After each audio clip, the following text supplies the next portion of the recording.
Shalom, selamat pagi, saudara yang terkasih di dalam Tuhan. Sebelum kita berdoa, kita akan mendengar firman Tuhan dengan judul kerjakan apa yang sudah dipercayakan oleh Tuhan. Kita akan membuka dari Matius 25 ayat 14 sampai 18. Matius 25 ayat 14 sampai 18. Demikian firman Tuhan. Sebab hal kerajaan surga sama seperti seorang yang mau berpergian ke luar negeri yang memanggil hamba-hambanya dan mempercayakan hartanya kepada mereka. Yang seorang diberikannya 5 talenta, yang seorang lagi 2, dan yang seorang lain lagi 1. Masing-masing menurut kesanggupannya. Lalu ia berangkat. Segera pergilah hamba yang menerima 5 talenta itu, ia menjalankan uang itu, lalu beroleh laba 5 talenta. Hamba yang menerima 2 talenta itu pun berbuat demikian juga, dan berlaba 2 talenta. Tetapi hamba yang menerima 1 talenta itu pergi dan menggali lubang di dalam tanah, lalu menyembunyikan uang tuannya. Nah, dalam bahasa Indonesia sehari-hari, ayat 14, ini dikatakan demikian. Apabila anak manusia datang sebagai Tuhan, keadaannya juga seperti dalam perumpamaan ini. Seorang laki-laki hendak berangkat ke tempat yang jauh, ia memanggil pelayan-pelayannya, lalu mempercayakan hartanya kepada mereka. Artinya, dianalogikan bahwa sebelum Tuhan Yesus datang, waktu kita ini adalah waktu untuk mengusahakan apa yang dipercayakan Tuhan dalam hidup kita. Nah, dari ayat 14 sampai 18 dari Matius 25 ini, ada beberapa hal yang bisa kita ambil. Yang pertama, yaitu Tuhan pasti mempercayakan sesuatu yang berupa talenta atau kemampuan khusus atau kondisi khusus yang merupakan kelebihan bagi setiap orang. Jadi ada pertanyaan yang lain, bukankah sekalipun satu Tuhan memberikan talenta itu kepada setiap orang? Jadi tidak ada sesungguhnya di antara kita yang hidup tanpa talenta yang Tuhan berikan. Kita pasti diberikan, sekalipun jumlahnya satu. Kenapa seringkali kita berpikir bahwa kita orang yang tidak mampu, tidak bisa melakukan apapun? Itu tentu karena pola pikir yang salah. Kita tidak pernah mengevaluasi diri kita tidak mengenakan pikirannya Tuhan, sehingga kita melihat bahwa kita seolah-olah tidak memiliki satu kemampuan apapun. Tetapi yang benar, firman-Nya berkata bahwa bagi setiap orang, Tuhan memberikan atau mempercayakan sesuatu. Kemudian yang kedua, pada akhirnya, ketika Tuhan datang atas hidup kita, apa yang dipercayakan Tuhan pada setiap kita akan diminta pertanggungjawabannya. Ya. Setiap hal yang dipercayakan kepada kita seharusnya mendatangkan sesuatu yang berlipat ganda bagi kepentingan Tuhan. Jadi tidak ada alasan bahwa kita tidak mengerjakan, karena pada akhirnya kita akan diminta pertanggungjawaban akan apa yang harus kita kerjakan atas kepercayaan Tuhan itu. Kemudian kepercayaan yang diberikan Tuhan kepada kita memang berbeda satu dengan yang lain. Jadi kita semua berbeda dalam hal apa yang dipercayakan, tetapi itu semua tidak mencerminkan ketidakadilan Tuhan, melainkan dibedakan atas kesanggupannya. Jadi kenapa saya diberikan 1, kenapa saudara yang lain diberikan 2, kenapa yang lain lagi diberikan 5, karena penilaian Tuhan atas kesanggupan kita. Jadi pasti tidak ada yang meleset mengapa atau alasan mengapa saya menerima 1, yang lain 2, atau yang lain 5. Karena Tuhan sendiri dengan cara pandangnya yang lebih tahu dari kita, yang menyaksikan seberapa sanggup kita bertanggung jawab atasnya. Kemudian hal ini mengandung 3 pengertian. Yang pertama, ketika orang diberikan kepercayaan itu, bagi Tuhan mereka pasti sanggup untuk mengerjakannya. Jadi tidak ada orang atau tidak ada alasan orang tidak sanggup melipat gandakan atau bertanggung jawab atas kepercayaan Tuhan. Jadi kalau seandainya dia ngotot tidak sanggup, dia bilang tidak mampu, itu pasti ada hal yang salah. Tapi bagi Tuhan, semua kita pasti mampu untuk mengerjakan tanggung jawab atas apa yang dipercayakan Tuhan. Menyelenggarakan hidup ini, Tuhan pasti berikan kesanggupan.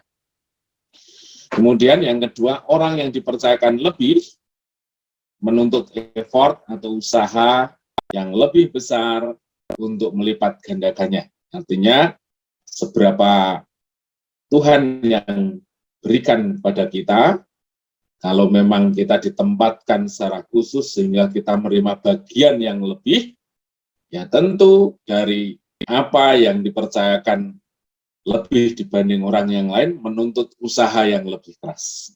Ya.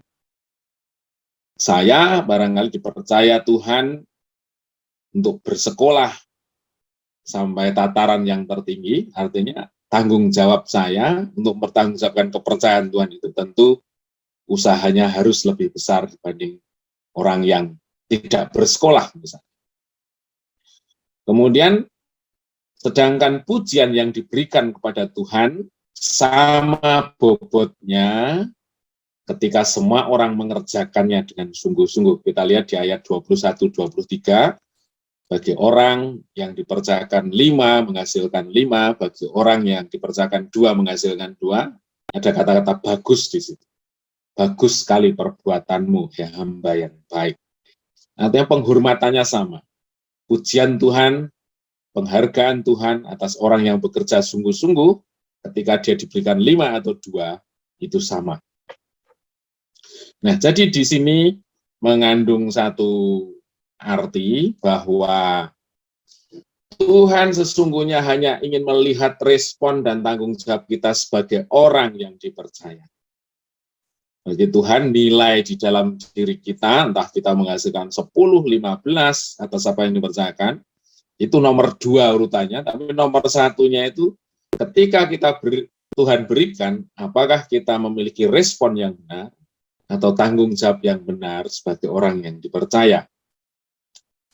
Seseorang yang dipercaya 5 dan 2 talenta memiliki respon atau tanggung jawab yang besar, bekerja dengan sungguh-sungguh, hingga berhasil melipat gandakan kepercayaan yang Tuhan terima.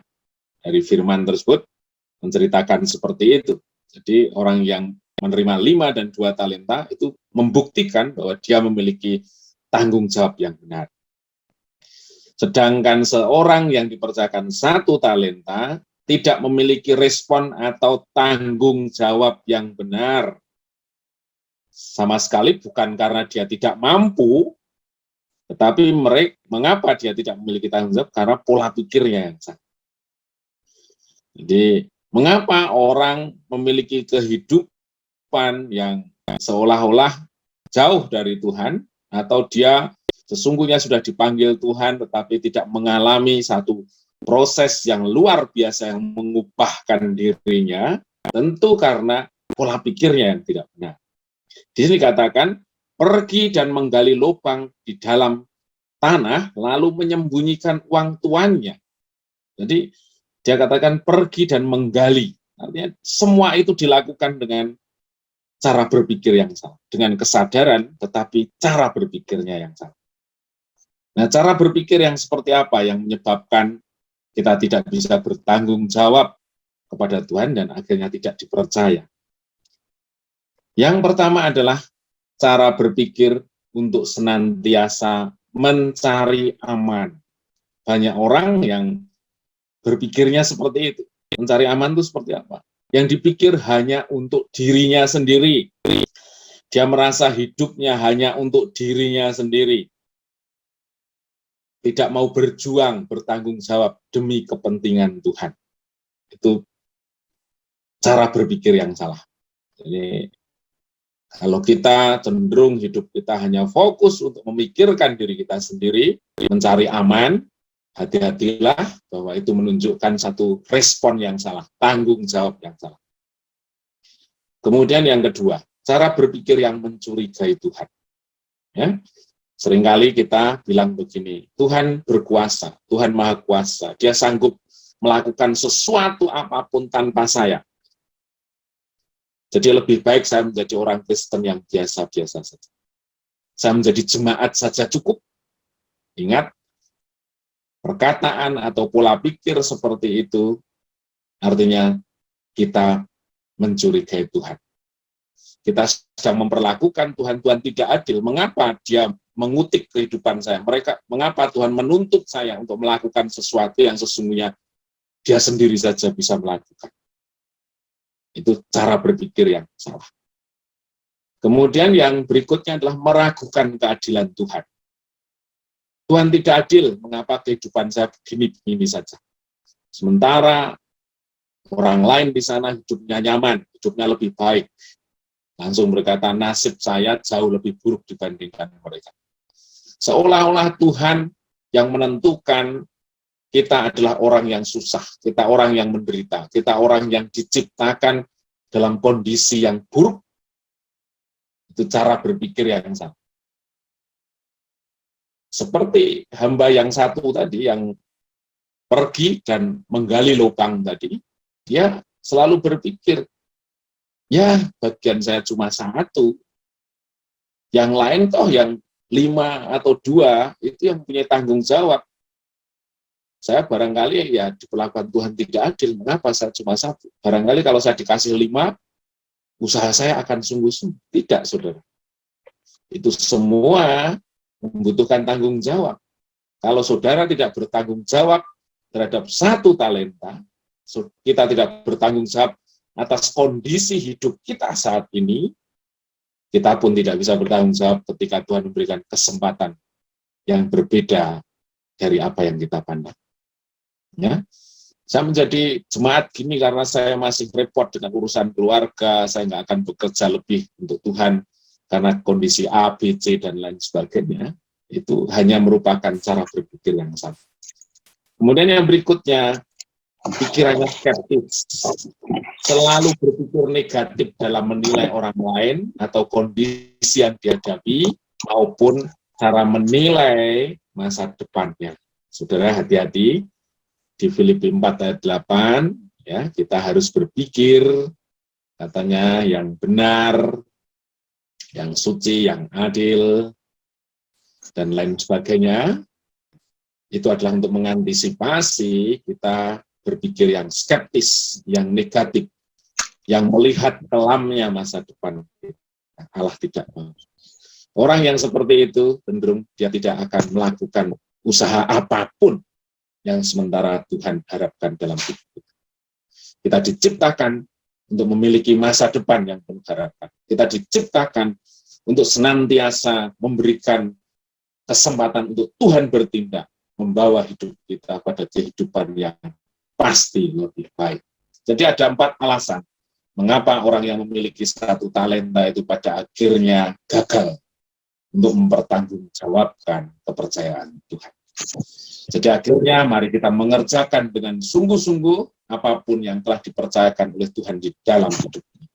Apapun kondisi kita, apapun yang kita hadapi, keterbatasan apapun yang dalam diri kita, Tuhan sudah memberikan satu kepercayaan pada kita dan kita harus mengusahakan untuk kepentingan Tuhan. Milikilah tanggung jawab pada Tuhan akan hidup yang Dia percayakan. Jangan khawatirkan hasilnya, tetapi pastikan kesungguhan kita di dalam menjalani. Kita tidak layak untuk berpikir, wah, sekalipun saya mati-matian, hasil saya tetap 1. Nggak usah berpikir seperti itu. Tetapi pastikan bahwa kita menerima kepercayaan Tuhan, kita melakukan dengan tanggung jawab, memberikan yang terbaik untuk kemuliaan nama Tuhan. Hidup ini adalah milik Tuhan, sehingga kita harus mengerjakan yang terbaik demi kepentingan Tuhan atas hidup kita. Terpujilah nama Tuhan, mari kita siapkan hati kita untuk berdoa.